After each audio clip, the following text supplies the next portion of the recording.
Sejumlah pebalap MotoGP dan Moto2 ikut bersih-bersih pantai dan menanam terumbu karang di Pantai Kuta Mandalika, Lombok, Nusa Tenggara Barat.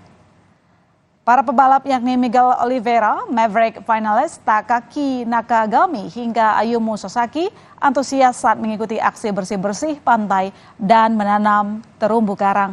Mereka juga disuguhkan tari gandrung sebagai ucapan selamat datang kembali ke tanah Lombok serta hentakan tari gendang belek. Selain memeriahkan ajang balap motor bergengsi di dunia, kegiatan ini juga untuk menumbuhkan rasa kecintaan pada laut dan biotanya.